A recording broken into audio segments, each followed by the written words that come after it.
Então vamos lá, irmãos. Hoje a gente vai continuar o estudo do livro de Êxodo, não é isso?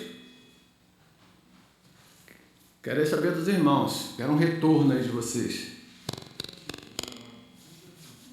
Não sei o nome.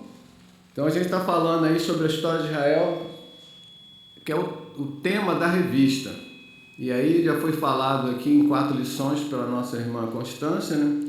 Sobre o nascimento da nação, que dá-se em Abraão, Isaac, Jacó e José até a entrada no Egito. E falamos ali da entrada no Egito, né? Onde Deus levanta um homem da tribo de Benjamim, é isso?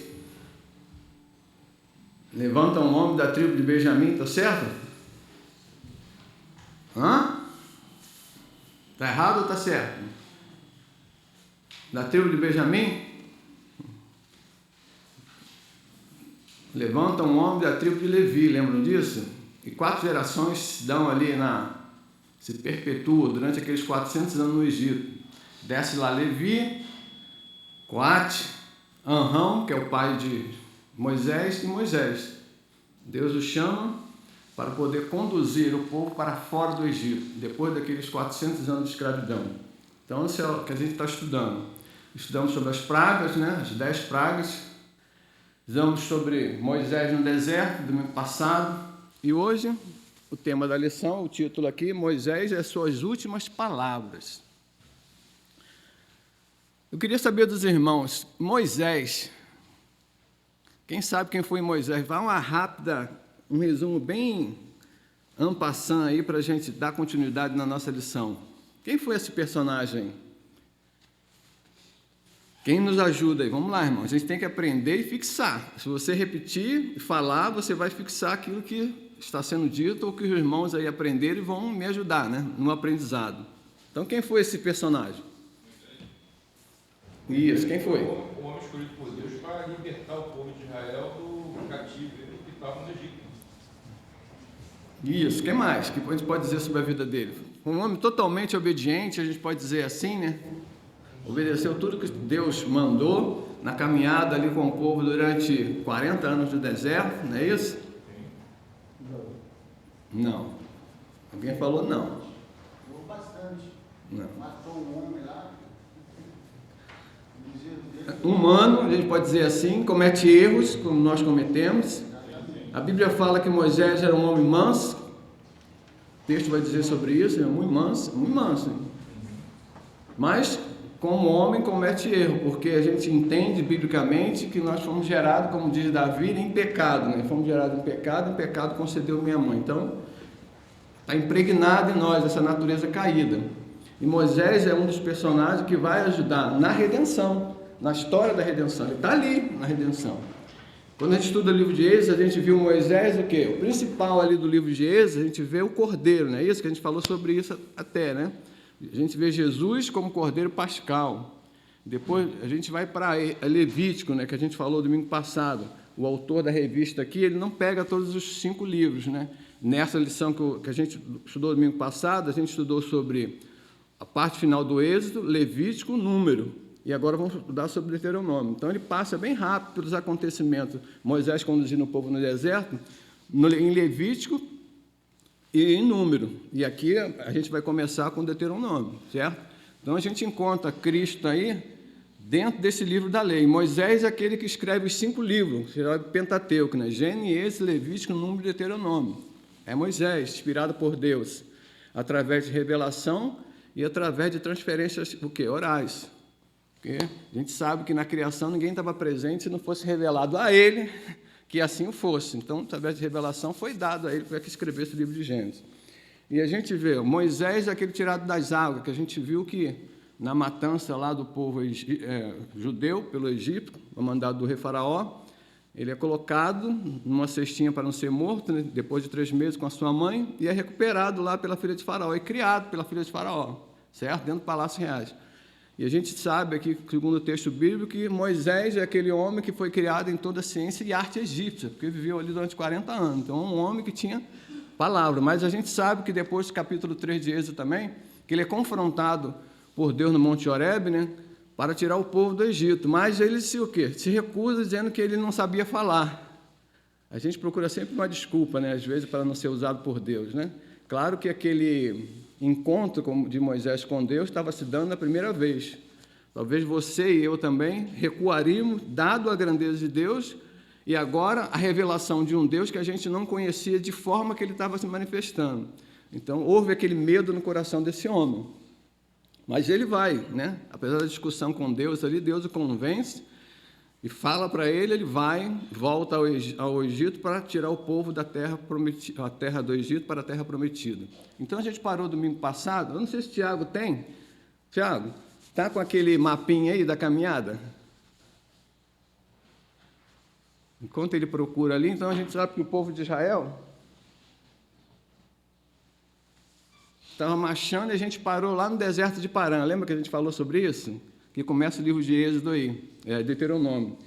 Enquanto isso, abra suas Bíblias lá em Deuteronômio capítulo 18, do verso 18 e 19. Apesar do texto básico da lição ser Deuteronômio, do capítulo 1 até o verso 34, 8, tá, irmãos? Então, o que o autor da revista está fazendo está nos ajudando? A lermos todo o livro de Deuteronômio. É bom que os irmãos tivessem lido ou leram, né? Foram edificados, tenho certeza disso. Então, a gente colocou aqui, ó, a gente parou ali no 11, deserto de Parã, né? Coloquei para os irmãos. E agora essa caminhada, olha como o povo de Israel percorreu 40 anos no deserto, né? Por quê? Porque a gente vê em Número capítulo 13, apesar do autor não ter colocado na lição passada, a recusa do povo a entrar na terra prometida, porque foi desestimulado, porque Deus enviou, através de Moisés, aqueles 12 espias, né? E passaram 40 dias lá naquela terra. E quando voltam para trazer esse relatório, 10 deles são contrários, né? Apesar da terra é boa, mas tiveram o quê? Medo e receio, e não o quê? Obedeceram, nem tiveram temor de Deus, mas tiveram temor do povo. Aquele povo é grande, vai... Então, ó, não, é melhor que a gente volte para o Egito. E 2 pessoas apenas daqueles 12 espias ali, né, tiveram um resultado positivo. Não vamos, porque se Deus assim nos prometeu essa terra, Ele é conosco, e nós tomaremos aquela terra e lá entraremos. Apesar de o número de pessoas, né, do nosso exército foi menor que o deles. Então, a gente vê isso. Então, aqueles 2 espias, quem foram esses 2? Que é dito lá na Bíblia, que teve o relatório positivo e quase foram apedrejados. Josué e Caleb, né? Foram os únicos 2. A Bíblia cita isso, Deus falando a Moisés sobre isso. Por causa da teimosia, da incredulidade do povo, né? Esse povo de 20 anos para cima cairia no deserto. Somente Josué e Caleb, que foram tementes a ele, adentraria a terra prometida. Então, a gente sai daqui do deserto de Parã, estamos dando volta, né? Ao deserto está lá de Zem, tá? Cades Barneia. E aqui, o texto de Deuteronômio vai começar lá nas Campinas de Moabe. Vamos lá, Deuteronômio capítulo 18, do verso 18 e 19. Porque a gente não pode ler Deuteronômio todo, porque é muito comprido, senão vai o tempo da nossa lição embora, né?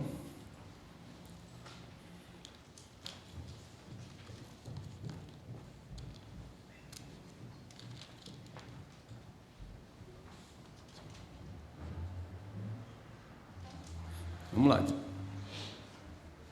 Deuteronômio 18, 18 e 19. O que diz aí, irmãos? Eis que lhes suscitarei um profeta no meio de seus irmãos, como tu, e porei as minhas palavras na sua boca, e ele lhes falará tudo que eu lhe ordenar. Amém. E terá que qualquer que não ouvir as minhas palavras, que ele falar em meu nome, eu o requererei dele. No livro de Deuteronômio, a gente vê que quem é Jesus no livro de Deuteronômio? Quem consegue enxergar ele? A gente fala que a Bíblia, é verdade, ela é cristocêntrica, né? Ela gira em torno de Cristo. Então, a gente enxerga a redenção desde Gênesis aí, através dos profetas, da lei dos profetas, do Salmo, que Jesus fala sobre isso lá no final, né, da sua vida aos seus apóstolos. Então, como a gente enxerga Jesus no Deuteronômio? Como você leu aí, eu tenho certeza que os irmãos leram, né, o Deuteronômio inteiro. Qual é a visão que você tem de Jesus aí? Ele tem que enxergar nosso mestre. Quem é Jesus no livro de Deuteronômio?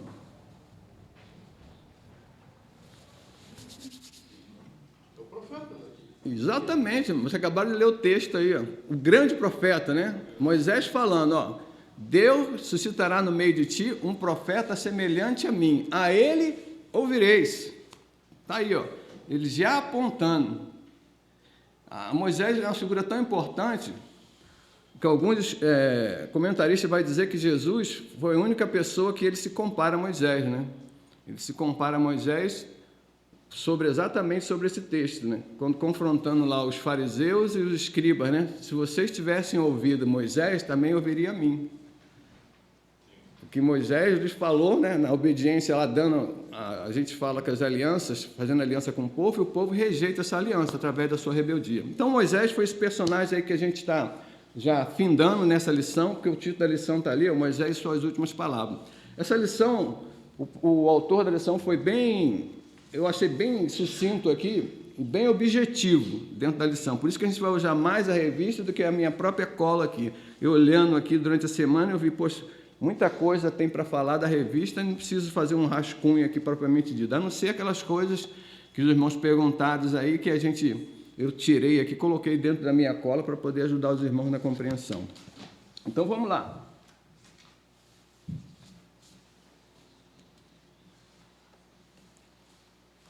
Moisés, a gente vê na revista aqui, ó, bem na revista, eu vou usar mais a revista hoje, tá? Além do Jordão, na terra de Moabe, encarregou-se Moisés de explicar a lei. Agora estamos na Campinas de Moabe. Aqui a gente pode dizer que está no 40º ano. Moisés está aqui nas suas últimas, né? Já se despedindo do povo. Então esse livro vai narrar esses últimos. Moisés faz aproximadamente 3 discursos dentro desse texto aqui que eu tinha separado, né?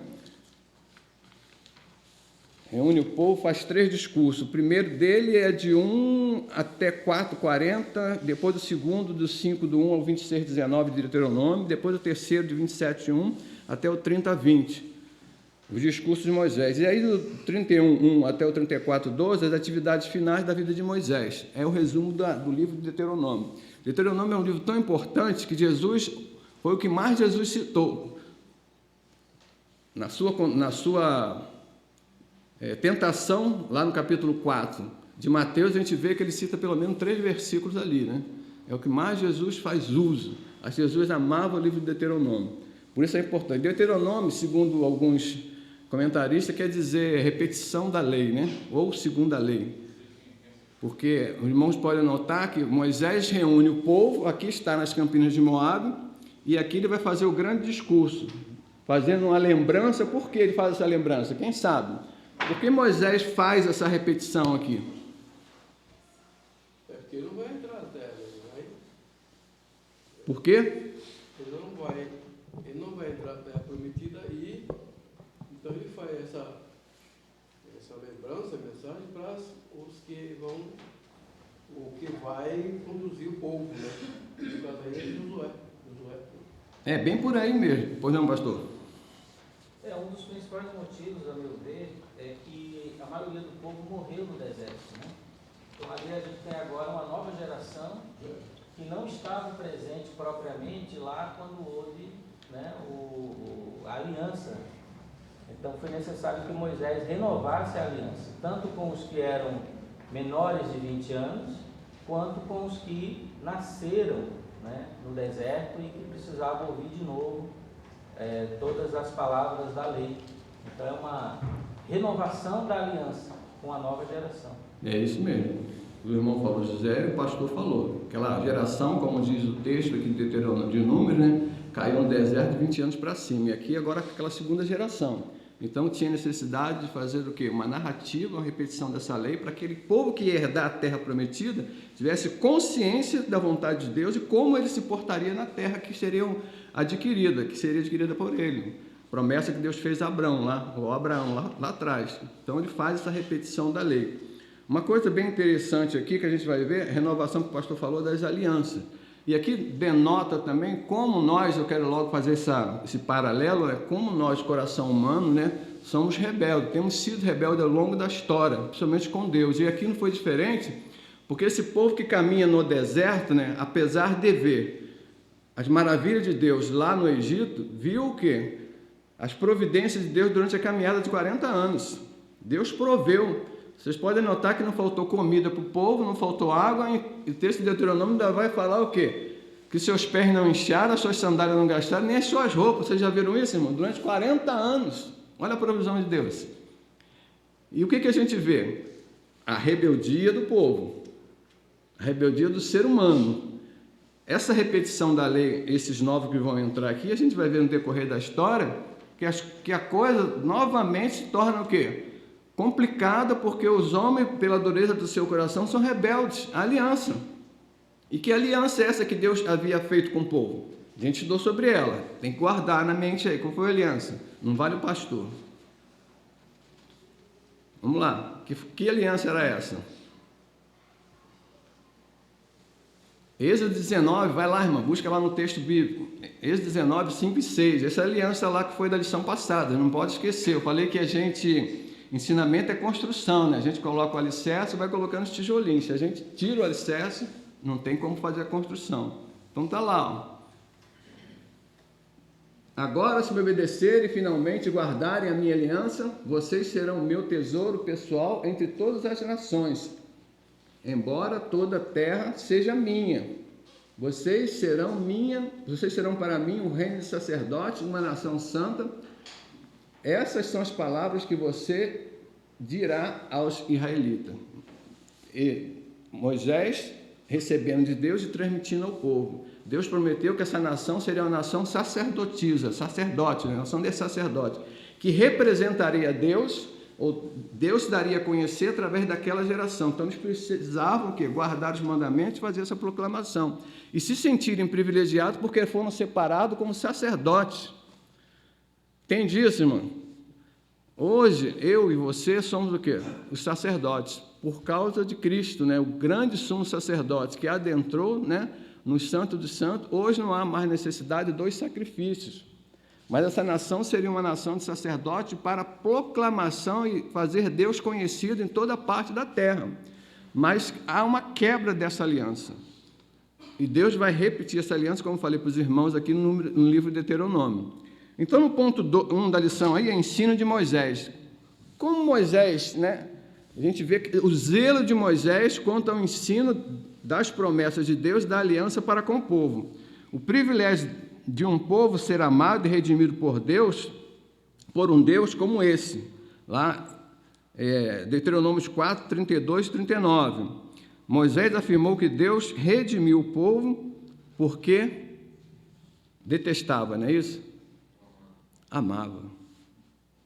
O amor de Deus, por isso que a gente fala que, como o Salmo 19, né, que os céus proclamam a glória de Deus, e Paulo fazendo uma exortação lá, Romanos capítulo 1, né, aquilo que se pode conhecer dele, né, Deus se dá a ser revelado. Então, Deus se revelando aí, através do quê? Do seu povo. É uma revelação para que ele seja conhecido. Que todos os homens aqui são indesculpáveis. Então, Deus o amava, demonstrando seu amor e separando um povo, já vindo de Gênesis 3,15, daquela promessa, né? Separando dada aquela promessa feita em Gênesis 3,15, aqui é uma continuidade do propósito de Deus que vai se cumprir lá em Jesus. Então, o povo tinha que obedecer a esse Deus e se torna rebelde. O caráter de um Deus, o ensinamento de Moisés, ele mostrando tudo isso ao povo, irmãos. O caráter de um Deus que é justo e requer justiça dos seus. Deuteronômio está aí, ó. Deuteronômios 1, 17 e 4, 8. Então, muitos textos para a gente ler. A comunicação de Deus sem palavras. Está aí, ó. Em palavras, desculpa. Deuteronômios 4, 10, 18 e 18. Centro da aliança eram 10 palavras gravadas em 2 tábuas de pedras. Imagine isso, né, irmãos? A gente viu domingo passado que Moisés segue o Monte Sinai e lá passa 40 dias e 40 noites e recebe os 10 mandamentos. E quando está lá em cima, a rebeldia no arraial. Ele precisa descer. Entendo eu que Moisés jamais gostaria de sair daquele colóquio, né, da presença de Deus. Tanto é que eu falei para os irmãos que Moisés não sentiu sede nem fome. Ficar na presença de Deus, onde Deus falava para ele, com ele, né, tete a tete. E desce por causa de uma rebeldia. E Deus fala para ele, desce porque o teu povo se corrompeu. O teu povo. E Moisés desce com as tábuas que tinha recebido e as quebra. Quebra porque ele ficou tão irado, tão furioso pela rebeldia do povo. E a gente vê no livro de Deuteronômio, né, que Moisés vai citar isso, que dá no livro de Êxodo, que ele teve que subir novamente para receber as tábuas que foram quebradas. E lá vai passar 40 dias e 40 noites, novamente. Não bebe, nem come, não bebeu água, nem comeu pão. Está lá o texto narrado sobre isso. E por quê? Tudo isso se colocando numa mediação entre Deus e o povo, para conduzir aquele povo lá na terra prometida. E a gente entende que Moisés foi esse homem obediente em todas as coisas. Teve erro? Teve. O erro dele custou a sua não entrada na terra prometida. A gente vê isso. Um erro de Moisés, né? Deus falou para que ele batesse para que ele falasse a rocha, e ele foi irado com o povo, bate na rocha, e daí perde, eu falei no domingo passado para os irmãos, ele primeiro perde sua irmã, Miriam, depois perde Arão, seu irmão, e depois ele mesmo não entra na terra prometida, e só Josué e Caleb mesmo. Vê como o povo, né, colocou Moisés numa situação tal que ele perdeu até as estribeiras, a gente pode dizer assim, né? E era um homem muito manso, a carga era pesada daquele povo. O que mais que a gente vê no texto aí? Ó? Foram colocadas, né, na arca o quê? As tábuas, não é isso? Além de, o que mais tinha na arca? Domingo passado a gente falou isso, foi construído durante a caminhada do povo no deserto. A gente vê que Deus dá a instrução a Moisés para que construísse a arca, né? Todos aqueles objetos da arca, deu detalhe. Moisés separa 2 homens, a gente vê, né? A Oliabe, a Bezalael, lá, homens, e encheu do seu espírito para que construísse a arca. A arca é construída como centro de adoração e presença de Deus no meio do povo. E nessa arca, que é uma caixa de madeira de ouro, né? A gente viu as medidas lá, está no texto, e aqui é colocado o quê? Algumas coisas são colocadas dentro da arca. O que são?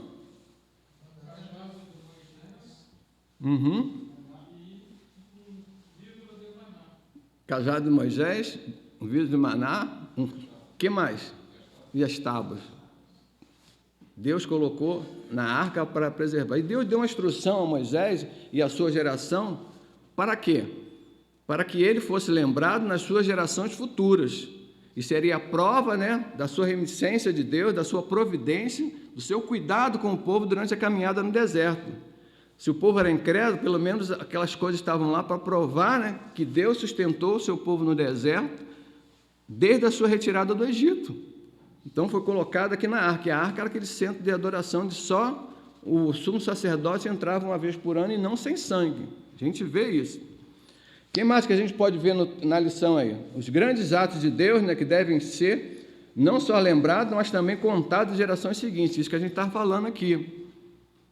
A grande responsabilidade minha, sua e nossa no tempo de hoje, né, é instruir, como diz lá Provérbio 22:6, instrui o menino no caminho que deve andar e até quando envelhecer não se desviará dele. A responsabilidade dada àquele povo naquela geração para passar esse ensinamento às gerações futuras, hoje é sua e minha, né, para passar esses ensinamentos a nossos filhos. E nós temos que ser esse, né, a gente pode dizer assim, esse instrutor, né, esse que vai orientar o filho, o neto, nos retos caminhos do Senhor. A responsabilidade não cessa, é dada lá no Êxodo, né, mas também ela vem em toda a Bíblia até o dia de hoje. Então, temos aí que dia e noite falar. E esse ensinamento está lá no capítulo 6 de Deuteronômio, lembra? Capítulo 6 de Deuteronômio, verso 4. Ouve, ó Israel, o Senhor nosso Deus é o único Senhor. O 5. Amarás o Senhor teu Deus de todo o teu coração, de toda a tua alma, de todas as tuas forças, toda a sua alma, de todas as tuas forças, todo o teu entendimento. Que estas palavras que hoje te ordeno, esteja onde? No teu coração. O que fará com ela? 7. Ensine com persistência seus filhos, né? Converse sobre elas quando estiverem sentado em casa, quando estiverem andando pelo caminho, quando se deitar e quando se levantar. Então, eu devo instruir o meu filho em tempo e fora de tempo. Eu tenho que aproveitar o tempo que Deus tem me dado para instruí-los no caminho do Senhor. São essas coisas que formam a geração, né? Formam a consciência cristã. É o ensino. Que às vezes nós vamos vamos reclamar com Deus porque nosso filho deu para o que deu, porque ele não quer ir mais para a igreja, porque... E a gente esquece que às vezes nós fomos negligentes em algum momento. E não fazer isso que o texto nos convida a fazer. Ali, a palavra tinha que ser ensinada em que momento? Todos, irmãos. Em casa, andando, né, pelo caminho, e às vezes eu sou negligente, quero cobrar de Deus, né, essa responsabilidade. Por quê? O porquê? O porquê está na resposta da minha negligência de não ensinar constantemente ou sistematicamente meus filhos no caminho do Senhor. Então, sempre eu devo fazer a geração que está aí, ou a futura, ser lembrada das promessas de Deus feitas hoje, né, na cruz do Calvário, que ela vai perdurar, dada a decisão desta pessoa, dessa geração, uma vez abraçarem a fé e professar Cristo como seu Salvador pessoal. Então, o que mais que a gente vê nessa lição? 5, que o povo, né, podia se esquecer de quê? De que a prosperidade e a bênção na terra prometida lhes serviriam pela graça de Deus e não pelos próprios esforços. É claro que tinha graça, mas a gente vê aí, lá no texto de Deuteronômio 28, quais são as promessas que Deus fez lá, né? Requeria o povo o quê? Obediência. E todo mundo gosta desse povo, né? Desse texto, né? Êxodo 28. Coloca para mim, irmão, só o verso, a gente vai ler todo, não. Todo mundo gosta desse texto. Êxodo, é Deuteronômio 28, desculpa. Logo no 1. 28, 1. Se vocês, olha lá, Deus falando ao povo, né? Ó, se vocês obedecerem fielmente ao Senhor, seu Deus, né? Está lá, e o seguirem cuidadosamente todos os seus mandamentos, que hoje dou a vocês, o Senhor, o seu Deus, os colocará muito acima de todas as nações da terra. Promessa acompanhada de quê? Obediência. Às vezes nós reclamamos com Deus, né, e queremos ser abençoados, mas o que a gente faz? A gente não obedece. Quando Jesus cita o texto para os seus apóstolos, lá em Mateus capítulo 6, no verso 33, é verdade que havia um interesse ali dos apóstolos, olhando até para as circunstâncias do momento da vida, né? Quando ele cita, dizendo assim, buscar em primeiro lugar o reino de Deus e a sua justiça, e as demais coisas vos serão acrescentadas. Ó, buscar é obediência. A tudo aquilo que você e eu temos necessidade, lhes serão acrescentadas. Mas eu preciso obedecer e você também. Não adianta eu querer reclamar com Deus as suas bênçãos, uma vez que eu não sou obediente ao Deus da bênção. E aí nós queremos mais as bênçãos de Deus do que o Deus da bênção. Então, a obediência ela tem que estar na frente, irmãos. Se você e eu, né, nós queremos sermos abençoados, precisamos da obediência plena. Nem algumas coisas, não, total. O que mais que a gente vê nessa lição aí? O fracasso de Israel no deserto. Novamente a gente vê as maravilhas, como a minha mente toda hora volta àquele tempo, né, quando eu estou lendo esse texto. Como seria a circunstância, a gente tenta se colocar no momento ali para entender o texto. Um povo sendo levado pelo deserto, apesar de deserto, eu falei para os irmãos que quando a gente pensa em deserto, pensa seco, areia, não, era um lugar esmo, de pouco movimento, mas tinha algumas vegetações. Tanto é que o povo era sustentado ali por Deus, né? E os seus gados ali pastavam, que saiu do Egito com ele. Então a gente vê que Deus provendo na vida do povo. E todas aquelas maravilhas que Deus fazia para o povo, ainda continuaria eles sendo o quê? Fracassados e derrotados, porque não se permaneciam na obediência e na confiança de Deus, que os conduziria até a prova prometida. O que mais que a gente pode ver? 7, a rebelião de Israel e seu castigo. Uma geração inteira morreu. Aquilo que o pastor acabou de falar ali, o irmão José também, ó, no deserto. Apesar de todos os grandes atos de Deus, está aí no texto da revista, né? O povo não creu, né? Num Deus que fazia o quê? Podia lhe dar vitória na posse da terra. Está aí o texto. Então, uma geração lá de número, a gente vai ver isso, 14, 29 a 30, Deus estabelecendo que aquela geração não entraria. Onde eles caem, a gente acabou de falar para os irmãos que só daquela de 20 anos para cima, que estão com Moisés ali na campina de Moabe, onde está proferindo esses discursos. E aí ele vai lembrar das alianças, né? Está aqui no tópico 2, está aí na revista. Aliança lá feita no Monte Sinai, aqui fala Monte Horebe. Por que Monte Horebe e Monte Sinai, às vezes, esse nome, né, pastor? Por que? Ora, ele usa... Tem alguns comentaristas que eu busquei lá, que eles fizeram eles fazem, dá uma ideia, mas não chega à conclusão, né? Um deles, né, sobre por que ora você usa o Sinai, ora você usa o Horebe. eu busquei aqui, ele está dizendo assim: esse fenômeno tem sido explicado por diversos modos. Dizem em dois termos, dizem que são dois termos. Dizem que os dois termos não se referem exatamente ao mesmo lugar. Alguns dizem que são coisas separadas. Horebe é o nome da cordilheira, aquela cadeia de montanha, e Sinai, né? Algum comentarista aqui, tá? Um dos pontos salientes. Heisenberg, que é esse teólogo alemão lá do século XIX, né, que diz isso junto com Robson. A segunda opinião é de Zézenos, também é um teólogo. Horebe é o nome da parte inferior ou do pico do Sinai, ou a parte do norte, a mais baixa da cordilheira. Seria, ele está dizendo também, vai nessa linha, que seriam locais diferentes. Enquanto Sinai ficava mais para o sul e era o ponto mais elevado. Por outro lado, os termos empregam-se para representar o mesmo objetivo. É verdade que esses termos são empregados para o mesmo objetivo, que Deus fez aliança com esse povo. E aí demarca qual o local da aliança. Mas é bom, tem um pensamento interessante. Pensa ele que o nome Sinai era o antigo e que Horebe era o nome moderno da mesma montanha. Esse é o pensamento também que eu mais aceito, né? Que é o mesmo local. Se a gente pegar os textos aqui, a gente pode provar isso, né? Que eles estão no mesmo texto. O mesmo texto, o mesmo evento é repetido aqui em Deuteronômio, que se dá lá no livro de Êxodo, quando o povo estava no Sinai. É isso? A montanha fumegava. Em Deuteronômio, quando Moisés faz essa narrativa no Monte Horebe, a montanha fumegava. Então a gente vê. Ele subiu 2 vezes lá no Monte Sinai. A gente vê essa repetição no Deuteronômio, quando ele fala do Horebe, então vê que subiu 2 vezes. 40 dias lá, 40 dias, então a mesma montanha. Não tem como a gente dissociar isso. Então a gente vê a aliança repetida lá em Horebe, né? Então, o autor da revista, não vou ler aqui esse texto grande da revista, que os irmãos já têm aí, mas eu quero só pegar a parte final ali. O soberano Deus proveu e definindo os termos. Que termo? O termo da aliança. Como os irmãos já falaram, o povo ia adentrar aqui a terra prometida e precisava de instrução. E como vamos se portar dentro daquela nação ou naquela terra que nós havemos de adquirir? Então, Deus aqui definiu com termos bem, né, detalhados as suas alianças. Só no segundo aí. Como as demais alianças na Bíblia, né? Era uma iniciativa da graça de Deus. Estava ela preparando o povo para o quê? Realmente ter comunhão consigo, Deus preparando, né? Como o filho é o pai.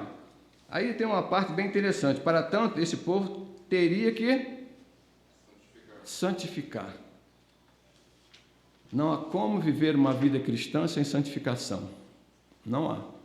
Isso é demonstrado aqui. Deus, como se revela a esse povo, a gente viu um Êxodo domingo passado, o povo precisava de quê? De uma santificação. Então Moisés dá aquelas instruções. Não se chega a mulher por 3 dias, lavai a vossa vestimenta, e a montanha, Deus começa a falar, e o povo treme, Moisés é o mediador, leva o povo até perto do monte, para entender que eles estavam lidando com Deus Santo. E na vida cristã não é diferente, irmãos. Eu e você precisamos de sermos santos. O livro de Levítico, capítulo 19, se não me engano, verso 1 e 2, né? O Senhor falou a Moisés, acho que é isso mesmo, vê para mim, Tiago. Levítico 19, né? Verso 1. Disse aí o Senhor a Moisés, o que ele disse? Diga o seguinte a toda a comunidade de Israel: sejam santos, porque eu, o Senhor, sou o quê? Deus de vocês, sou santo. Interessante que Pedro olhou para isso aqui e vai repetir isso lá em 1 Pedro capítulo 1, verso 16, né? E disse o Senhor, como está escrito, serei santo porque eu sou santo. Aquela nação separada do pecado, aquela nação separada para as obras de Deus, aquela nação separada, eu e você somos separados e devemos ser santos continuamente em todas as nossas atividades, todos os nossos pensamentos. A gente tem que lutar com uma vida de quê? De promiscuidade, uma vida profana e sermos santos, porque nós nos relacionamos com Deus Santo. E Deus já quer isso desde o princípio lá da sua criatura, né? Desde o início lá do livro de Gênesis.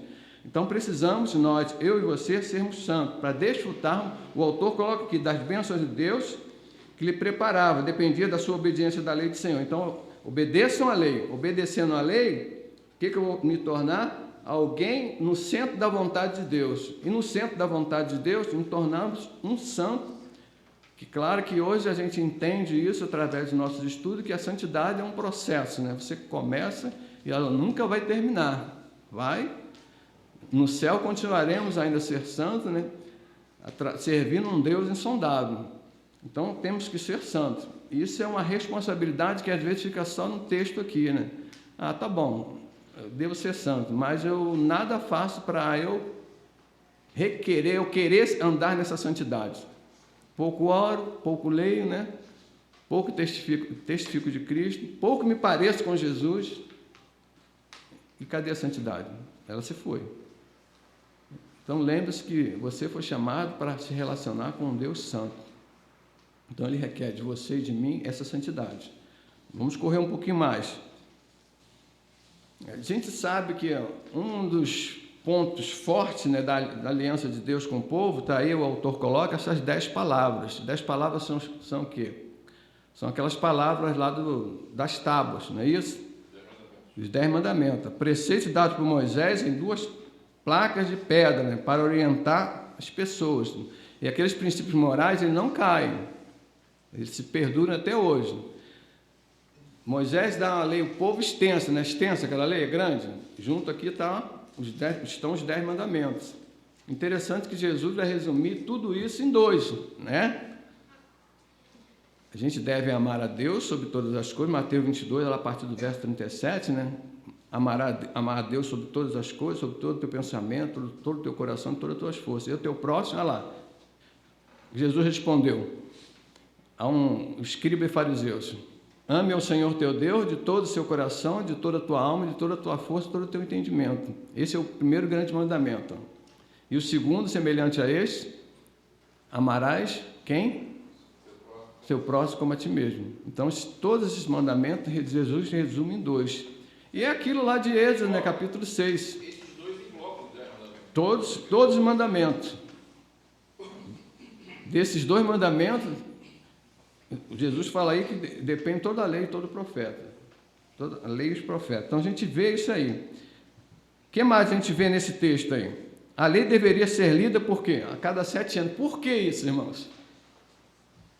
As gerações novas tomar conhecimento. Não só nova, mas aquela que... Isso. Por isso que a necessidade de você, né, minha e nossa, né, minha e sua, quer dizer, nossa, de lermos a palavra constantemente, sistematicamente, de estudarmos detalhadamente, todos os dias. Eu falei para os irmãos que a revista é dada com as leituras diárias para serem feitas durante a semana. E quando você faz a leitura diária, você entende, você sabe que você diz que a Bíblia é a palavra de Deus. Se a Bíblia é a palavra de Deus, então você deve ouvir a voz de Deus quando? Todos os dias. E para ouvir a voz de Deus, você tem que ler a sua palavra. E a leitura diária, elas estão aí, para que nós não esqueçamos das promessas de Deus. Salmo 9, acho que o verso 17, diz assim, né? Os ímpios serão lançados no inferno e todas as nações que esquecem de Deus. Coisa triste, né? Então não se esqueça, para eu não esquecer, eu preciso estudar esse mandamento. Leiam constantemente, sistematicamente, todos os dias, irmãos. Pois não, pastor? Esse ponto eu acho muito importante, interessante até discutir, né? Porque às vezes nós não temos muito hábito, mas deveríamos ter em relação às escrituras, né? Um hábito sistemático de ler e de estudar. Não assim uma coisa deixar ao acaso, mas ter realmente uma rotina, né? Eu aprendi desde cedo, até devido à minha cultura, né, a gente estuda as escrituras sempre em porções semanais. Então, as escrituras é dividida em 54 porções, elas são estudadas uma por semana, né? E esse é um hábito que eu vejo que é muito bom, porque você está toda semana estudando as escrituras, lendo, meditando, aprendendo, e é interessante que cada vez que você volta no mesmo texto, ele parece que se torna novo, você percebe coisas novas. A escritura assim tem uma sabedoria que eu acho assim, é difícil até de explicar, mas a gente sabe que por ser inspirada por Deus, ela tem essa característica. Isso nos fortalece a cada dia, nos ajuda nessa caminhada, né? Então, A gente precisa ter uma rotina realmente, estudo, meditação, oração, para a gente realmente se fortalecer e, como o irmão bem comentou, não esquecer, né, dos mandamentos de Deus. Porque uma vez que a gente foi salvo, a gente entra num processo de santificação. E os mandamentos aí desempenham um papel importante, porque é os mandamentos que vai nos direcionar do que fazer, o que agrada a Deus, o que não agrada, porque santificar-se é isso, é separar-se do mundo. Mas como você vai se separar se você não sabe do que se separar? Então é aí onde entra o Espírito Santo nos guiando, concomitante com as Escrituras, para a gente ir tomando as decisões certas no dia a dia e cada vez mais nos parecendo com Cristo. E se a gente ler o Salmo 119, ele vai enaltecer todas as Escrituras. Depois vamos ler em casa o Salmo 119. Vocês vão ver isso. O salmista ali, ele vai se maravilhar por toda a Escritura, em todo o Salmo 119. Vocês vão ver isso. E eu acho que a 2 Timóteo, capítulo 2, verso 15, né, se eu não me engano, Paulo, quando exorta Timóteo, ele fala o quê? Procura te apresentar a Deus como obreiro, aprovado, que não tem que se envergonhar, que maneja bem a palavra da verdade. Olha aí. Esse manejo, né, como o pastor bem comentou ali, né, essa prática da leitura diária, não como simplesmente um protocolo, mas cada dia ouvir a voz de Deus, vai tornar você uma vida salutar a tal ponto de manejar bem a Escritura, a ponto de apresentá-la a qualquer pessoa que estiver próxima a você. Você vai fazer o quê? Fazer uma apresentação daquilo que falou ao seu coração, você fica maravilhado. São boas notícias, a gente pode dizer que é uma boa nova, né? A boa nova do Evangelho está dentro da Escritura. Então, para eu apresentar e falar daquilo que eu amo, aquilo que me deslumbra, aquilo que é maravilhoso, eu preciso conhecer a sua palavra. Então, por isso que aqui, há 7 anos, Deus ordenou que fosse lembrado ao povo. É claro que a gente, estudando todo o Velho Testamento, a gente vê que a rebeldia está no coração do homem, às vezes quer ser rebelde sim. E outro por negligência de não o quê? Dar ouvido àquilo que fazia-se a repetição da lei lá atrás. Por isso que a gente o povo viver numa gangorra quando entra no livro de Juízes, né? A gente vai ver muito isso. Depois a gente vai estudar mais à frente, vocês vão ver que o povo depois é conduzido à terra prometida por Josué. No livro de Juízes é aquela constância, né? Servir a Deus, orava, Deus livrava dos inimigos. Aí quando estava em abastança, o que acontecia? Negligenciava e oferecia culto a outros deuses. Aí Deus mandava o inimigo. Aí, olha que inconstância. Por quê? Não observavam. Era uma rebeldia do coração do homem. E aí, o que isso sugere, né? O autor da revista, lá no ponto 3, está dizendo lá, devemos conhecer e viver a condição da aliança, está lá, ó, que foi o quê? Ratificada por sangue, irmãos. Interessante fazer um comentário aqui, que às vezes a gente usa muito isso, né? O sangue de Jesus é verdade, até quem faz essa narrativa, o próprio João, né? O sangue de Jesus nos purifica de todo pecado, mas é a morte de Jesus que teve o seu sangue, né, derramado, a sua morte e ressurreição, porque às vezes a tendência é ouvir falar assim, o sangue, simplesmente o sangue. Não, a sangue quer denotar a vida dele, que foi derramado, então o sangue foi esvaído.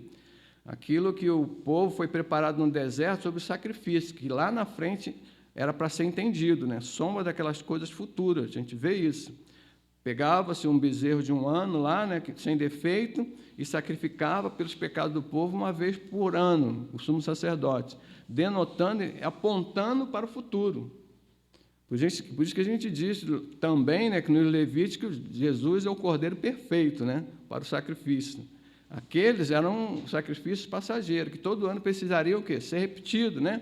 Mas hoje não precisa mais. Porque o sacerdote, né, se deu Jesus como um sacrifício perfeito, não precisou mais de repetições. Então, a gente precisa ter bem focado isso na mente. Então, que sugere o que a gente viu aí, né? Precisamos nos lembrar constantemente, né, das promessas e privilégios de Deus. A gente vê isso também em Hebreus 10, 19 e 23. Lá no 2, as últimas palavras de Moisés. Imagine vocês, irmãos, 40 anos, Moisés está aqui aproximadamente com 80 anos, né? 40 anos ele passou no deserto com esse povo, ele saiu de lá quando tinha 120 anos agora ele tem. Porque 40 anos no Egito, 40 anos fora do Egito, depois fugiu, 40 anos agora nessa caminhada aqui, nas Campinas de Moabe, aproximadamente, aqui não, 120 anos ele tem, né, aproximadamente, 120 anos. E agora ele vai se despedir do povo. imagine como está o coração. Será que a gente pode escrever como estaria o coração desse homem? Deus fala para ele subir no monte, né, olhar as campinas. Você vai subir, você vai olhar as campinas, mas você não vai entrar lá. E agora, alguém que foi intercessor, Moisés foi um grande intercessor, irmãos. Eu falei para os irmãos, né, se eu não me engano, eu notei aqui, Deuteronômio 9, capítulo 5, ele intercedeu até por quem? Arão, lembra que eu falei que Arão, por isso que ele não foi fulminado junto com aquelas pessoas, né, as quais foram mortas quando Moisés desceu do monte? Ele intercedeu também por ele. Vê se é para mim, Tiago, Deuteronômio 9, capítulo 9, versículo 5, se eu não errei.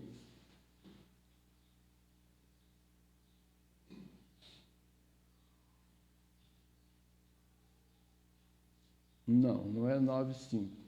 Eu anotei aqui, mas eu não guardei esse texto. Acho que é o 9:18. Vê se é 18, por favor.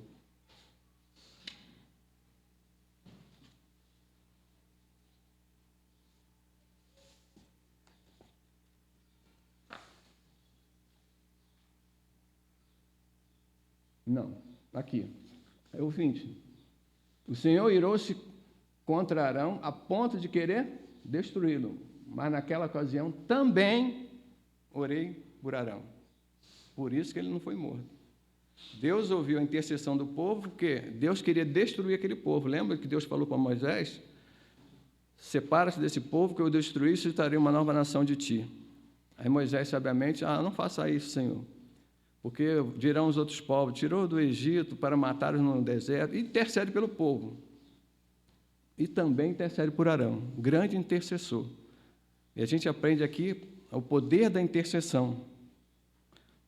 Nós devemos ser intercessores constantemente. A gente falou da leitura da palavra e do estudo. Da oração, então, mais que nunca. Se queremos manter uma vida de santidade, uma vida que agrada o coração de Deus, devemos ser alguém intercessor, alguém dado à vida de oração. E quanto tempo de oração? Constantemente, irmãos. A Bíblia nos orienta a isso. Se a gente olhar, então, Tessalonicenses 5,17, aquele verso pequenininho que o apóstolo Paulo fala, orai sem cessar. Então, a minha oração deve ser constante, por mim e por todas as pessoas que me cercam. Ser um verdadeiro intercessor. Jesus foi o grande intercessor, não foi? Se a gente olhar lá, João capítulo 17, né? A gente vê que a oração sacerdotal de Jesus, né? Acho que é o verso 20, ela não ora somente por esses. Jesus orando. Minha oração não é apenas por eles. Quem? Seus discípulos e apóstolos. Rogo também, orou por você e por mim. Por aqueles, também por aqueles que crerão em mim por meio da mensagem deles. Pela sua palavra. Então, ele orou por você. Então, motivo para a oração não falta, irmãos. Motivo para a leitura da palavra também não falta. Olhando para a vida de Moisés, que a gente pode copiar. Hein? O que não vale aqui, que às vezes um desânimo total, né? A gente fala sobre isso, a gente comenta sobre isso, e às vezes pouco fazemos. É colocar em prática tudo aquilo que o Senhor requer de nós. Volto a dizer aos irmãos, por isso a necessidade da repetição da lei de 7 anos, por isso a necessidade de ler a Bíblia diariamente, constantemente, por isso a necessidade de uma vida de oração. Fortificação e alimentação, para jamais esquecermos das leis de Deus, estarmos alinhados com a sua promessa, com a sua vontade, e sermos pessoas ou servos santos. Então, a gente vê Moisés e as suas últimas palavras, que eu perguntei aos irmãos, como estaria o coração desse homem agora? Será, pastor, como estaria o coração desse homem? Será que dá para ter uma visão final?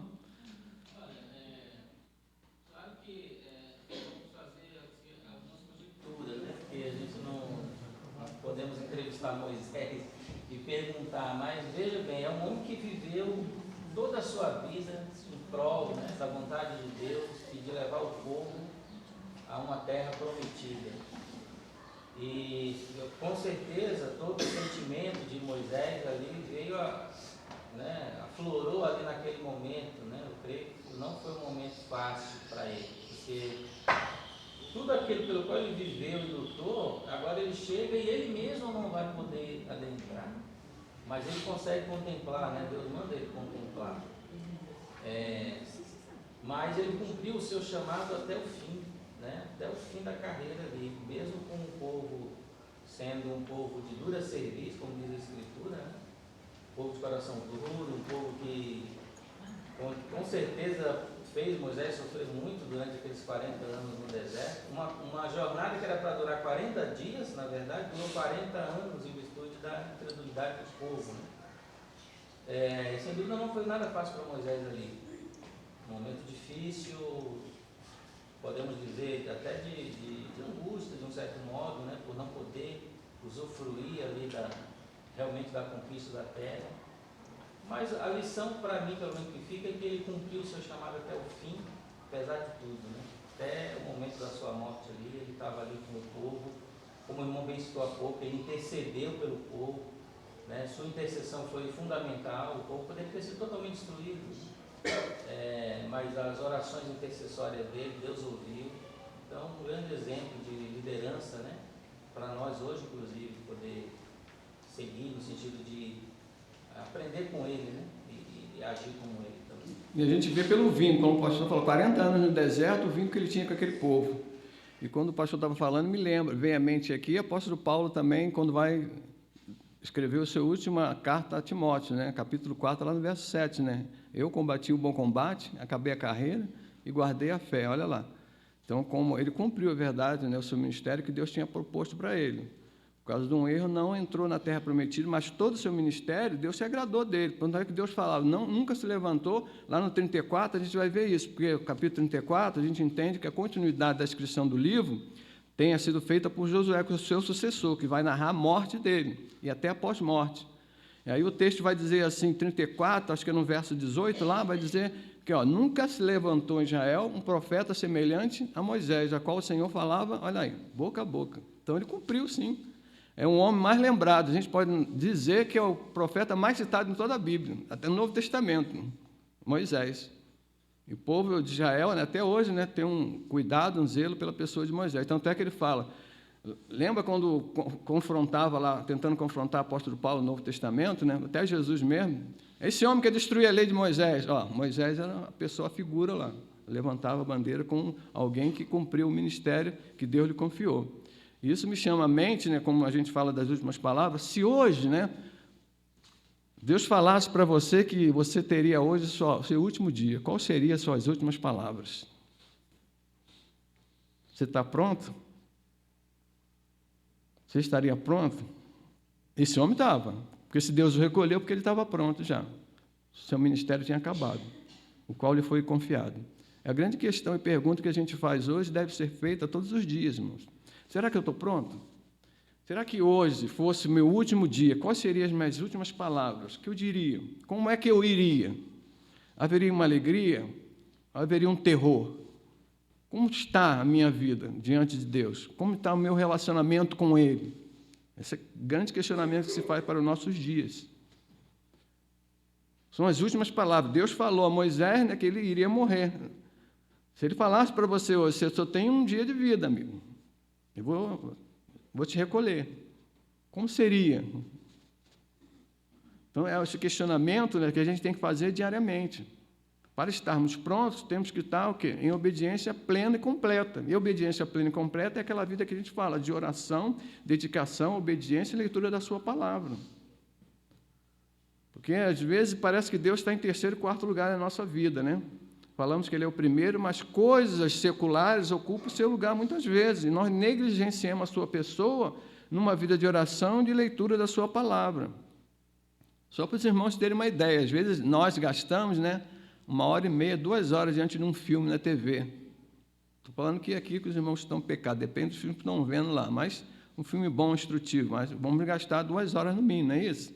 Será que a gente gasta 2 horas em oração? Será que a gente gasta 2 horas na leitura da Bíblia, diariamente? Isso é diariamente. Olha como a gente, às vezes, aproveita mal o tempo que Deus tem nos dado. A gente não sabe quando, mas um dia vai acontecer. Você está pronto? Eu tenho que estar. Um certo pastor diz que o crente tem que andar e prefigurando isso, os últimos dias, né, tem que andar de malas prontas, porque a qualquer momento você pode ser convocado. Pois não, pastor?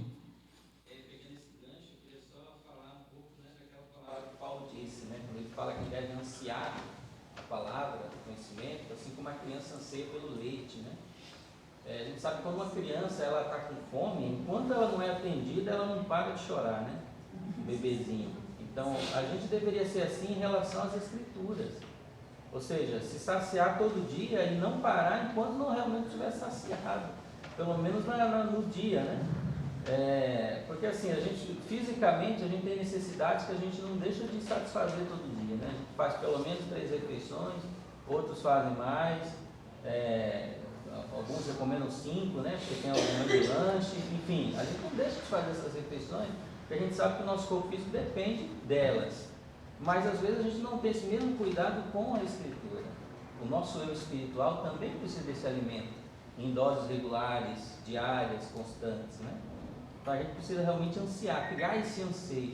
Quando a gente desenvolve isso, a gente não para mais. No dia que a gente não estuda, não medita, não ora, a gente sente falta. Mas a gente precisa criar esse hábito primeiro, para depois se tornar algo natural na nossa vida. E só assim a Igreja de Deus, né, se torna avivada. Os irmãos podem notar, e esse é fato, né? Alguns pastores já ouvi que, principalmente esses que pregam no Brasil inteiro em várias denominações de igrejas, falam que é um marasmo em certas igrejas, e algumas tentando, né, acabar com esse marasmo, criando eventos para poder atrair gente. Mas que atrai gente, pessoas, é a palavra, irmãos. É a vida cristã, é a vida de santidade. É essa que denota. E nós, às vezes, como o pastor falou, é verdade, estamos negligenciando isso. Então precisamos sermos crentes avivados, fervorosos, porque nós fazemos uso da sua palavra, entendendo que ele fala comigo, e temos vida de compromisso de oração com ele diariamente. Isso é vida edificada e vida santificada. Por isso que o autor da lição traz uma comparação dessa vida desse homem que conta o seu ministério. Intercedeu, com certeza chorou muito, né? Chorou. Como intercedeu? Explicou detalhadamente a lei, se enfadou, cuidando do povo, trazendo juízo na ajuda nas leis civis. Como ele se deu em prol do ministério que tinha confiado. E eu e você, será que temos, né, nos dedicado ao ministério que Deus tem confiado em nossas mãos? Minhas mãos nas suas mãos? Esse é o grande questionamento que a gente tem que fazer diariamente, irmãos. Quando nós nos esmeramos na leitura e na prática de vida de oração, quando os irmãos se reúnem num local de templo, né, há o quê? Uma eclosão, a gente vai criar um avivamento, um desejo de compartilhamento, né? Incendeia, não estou dizendo que tem que estar acabando nada disso, a gente vê na vida dos irmãos, né, esse fervor de querer estar, querer pertencer, querer ser nas mãos de Deus. Isso vem transbordando, dado que a minha vida diária na semana de oração e de leitura da sua palavra. E quando nos reunimos aqui em torno da sua palavra, nós saímos daqui cada vez mais avivados, confirmado tudo aquilo que Deus tem falado comigo, com você, no decorrer da semana. É assim que a vida desse homem aqui foi, nesse ministério. Por isso que o texto vai dizer que nunca se levantou realmente em Jerusalém, aqui em Israel, um profeta semelhante a ele. Tinha o que? Intimidade com Deus, e Deus falar com ele boca a boca. Aquilo que eu falei para os irmãos no domingo passado, né? Quando Miriam e Arão falaram mal dele, e Deus chama os 3 lá na porta do tabernáculo. Ele corrige, se há profeta aí no meio de vocês, eu falar a eles em visões e sonhos. Mas Moisés, eu falo boca a boca. Então, muito cuidado quando falar mal dele. Então, muito cuidado. Então, a nossa vida, estou falando para os irmãos, essa dedicação de vida cristã, a cada dia mais vai fazer a diferença no tempo de hoje. Se nós queremos, né, uma igreja avivada, um Brasil transformado, depende de mim, de você, a estar no centro da vontade de Deus, para que Ele realize isso através de nós. Para que Ele realize isso através de nós. E vamos terminar aqui rápido, meu tempo já está acabando, tá? E eu falei para os irmãos aqui, lá no tópico 3, profeta semelhante a mim, e lá na página 39, Moisés faz essa denotação ao povo, falando que da pessoa de Jesus, que esse seria suscitado no meio de Israel, né? Profeta semelhante a mim, a ele ouvireis. Então, conforme essa declaração de Moisés, né, podemos entender que Cristo seria o quê? Do povo de Israel, sairia ali, o Messias, confirmação lá de Gênesis capítulo 15, no meio de seus irmãos. O que mais? As palavras dele viriam do próprio Deus. A gente vê isso em que? João 7,15 e 16. Ei, Tiago, para a gente. Esse texto é interessante para a gente ler. Evangelho de João, capítulo 7, verso 15 e 16. Os judeus ficaram admirados e perguntaram: como foi que este homem adquiriu tanta instrução sem ter estudado? Jesus respondeu: o meu ensino não é de mim mesmo, mas vem daquele que me enviou. Está aí cumprindo Moisés aqui. E quem rejeitar as palavras de Cristo terá o quê? Que prestar conta. Isso é triste. Mateus capítulo 10, verso 32 e 33. Quem, pois, me confessar diante dos homens, eu também confessarei diante do meu Pai que está nos céus. Mas aquele que me negar diante dos homens, eu também o negarei diante do meu Pai que está nos céus. Ó, a consequência de não obediência. Mateus capítulo 25, verso 41. Estamos encerrando. Ó, então dirá aos que estiverem à sua esquerda, malditos, apartai-vos de mim para o fogo eterno preparado para o diabo, ao julgamento aí, dos seus anjos. Bota para mim Mateus 7, 22 e 23. Mateus 7, 22 e 23. Muitos me dirão naquele dia: Senhor, Senhor, não profetizamos em Teu nome, né? Não expulsamos demônios, não realizamos muitos milagres. Então lhes direi claramente: nunca os conheci. Afastai-vos de mim, vocês que praticam o mal. Temos que ter aparência de uma religiosidade, uma aparência cristã. Temos que vivenciar, sermos instrumentos. Senão viraremos meros religiosos. Religiosos não entram no céu. Não. Jesus e a lei, rapidinho para terminar aqui. Ó. As exigências da lei de Deus foram anuladas por Cristo. Foram ou não foram? Foram. Mateus 5, 17 e 19. Está lá. O texto está aí, ó, bem claro.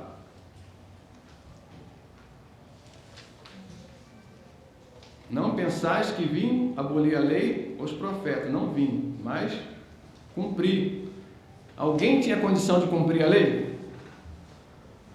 Tinha. Então, para que foi dada a lei? É a grande pergunta que se faz. E aí?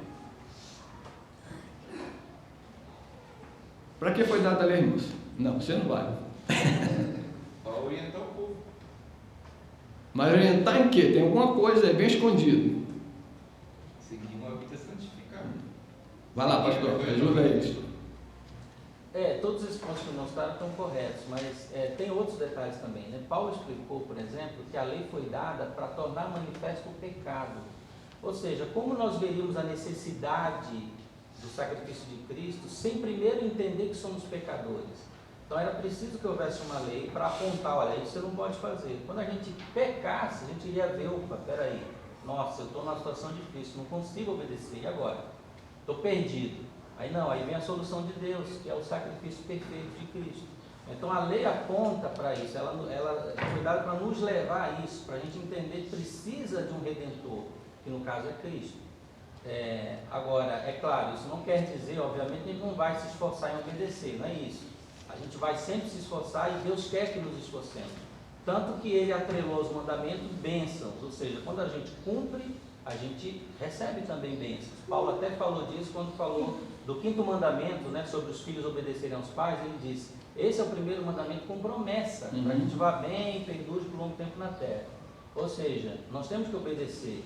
Porém, quando falhamos, e enquanto a gente for imperfeito, a gente vai falhar, aí a gente recorre a Cristo, que é o Redentor, é quem nos dá realmente o perdão, por meio de quem obtemos o perdão devido ao seu sacrifício. Então a lei, ela tem essa finalidade, apontar o nosso erro para a gente cair em si e reconhecer que precisa de Cristo. Virei, irmão, então a lei é esse mesmo. Consciência do pecado. E aí, como é que eu faço? Ela não vai te salvar. Então ela aponta para quem? Para quem poderia salvar. Cristo. Rapidinho, 1 João capítulo 5, lá no verso 5. E temos que, como o pastor falou, não é que não devemos cumpri-la, mas só podemos fazê-la mediante a ajuda de Cristo. 1 João capítulo 5, 1 a 5. Quem vence o mundo? Somente aquele que crê. O que mais? 5:1. Ó, todo aquele que Jesus é nascido de Deus, e todo aquele que ama o Pai, ama também aquele que dele é gerado. Assim sabemos que amamos os filhos de Deus, né? Amando a Deus, obedecendo os seus mandamentos. Está aí, ó, João, né?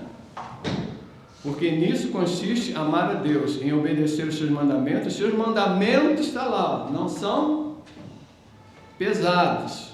Ah, são difíceis? Não, olha lá. O que é nascido, quem vence o mundo? Aquele que é nascido de Deus vence o mundo. E esta é a vitória que vence o mundo, a nossa fé. Vamos orientando a isso, ó, o 5, para terminar. Quem é que vence o mundo? Somente aquele que crê que Jesus é o Filho de Deus. Somente com a ajuda dele, não tem como. Ele cumpriu toda a lei e com a ajuda deles nós obedeceremos. Então, irmão, terminando aqui, meu tempo já estourou, né? Conclusão, vamos para a conclusão? Moisés era fiel em toda a casa de Deus, como servo para testemunho das coisas que haviam de ser anunciadas. Está em Hebreus 3:5, né? Com o título de servo e com o testemunho ocular da graça e da obra de Deus na vida do povo. Moisés encerra sua carreira na terra de Moabe. Deuteronômio capítulo, esse texto que está aí não é Gênesis não, Deuteronômio 34, de 1 a 5. E aí eu encerro com a palavra de Apocalipse, né? Que às vezes, como o João colocou, olha, seus mandamentos não são penosos. E às vezes vamos ser desafiados à obediência a Deus. Apocalipse capítulo 2, para encerrar minha palavra aqui, no verso 10, está lá, ó. Não tenho medo, né, que está prestes a sofrer. Na minha tradução, que é a revista corrigida, que é diferente daquela ali, né? Não tenho medo, né, que você... Mas vamos ler aquela ali. Não tenho medo que você está prestes a sofrer. O diabo lançará alguns de vós aonde? Na prisão, para serem provados. E vocês sofrerão perseguições, está lá, perseguição durante 10 dias. Portanto, faz o quê? Ser fiel até a morte, e eu lhe darei a coroa da vida. Seja fiel. Cristo foi fiel até o fim. Foi obediente a Deus em todos os momentos de sua vida. A gente olha para o livro de Apocalipse, para a carta de Apocalipse, Filipenses capítulo 2, vocês vão ver essa obediência plena de Cristo, né? Ele foi obediente até a morte, e morte de cruz. Pelo que Deus exaltou soberanamente, Ele deu um nome que está sobre todo nome. Olha aí. Então, por que eu e você não somos obedientes, se queremos imitar a Cristo? Temos que ser obedientes. Ele foi obediente, e por causa da sua obediência, hoje nós estamos aqui. E com a ajuda dele, submissos a Ele, permaneceremos aqui, e crescendo, e divulgando a sua maior mensagem. Quem crê nele não é julgado. Quem não crê já está. Amém, irmão? Vamos orar? Agradecendo a Deus. Irmão Joel, ora para a gente, por favor. Senhor Deus eterno Pai, nós te louvamos a Ti através dos nossos estudos maravilhosos, que veio de encontro com a nossa necessidade nessa manhã, meu Pai, e aprender um pouco mais da Tua palavra, Senhor. Deus abençoando cada um de nós nesse momento, cada aluno, nosso professor também, que relatou muito bem, pessoas que compartilharam, Senhor. Somos gratos a Ti, Senhor, porque o Senhor tem nos abençoado cada dia, Senhor. Tem nos fortalecido a nossa fé, Senhor, de uma forma maravilhosa, Senhor. Obrigado, Senhor, porque o Senhor é o nosso Deus, o nosso Pai. Oramos agradecido, em nome de Jesus. Amém. Amém. Obrigado, irmãos. Domingo que vem vamos falar sobre Josué, aquele que vai substituir Moisés, né? Então prepare-se, você e eu. Quem sabe Deus não tem uma missão para você e para mim. Então estejam preparados para isso. Josué é o homem que foi preparado por Moisés.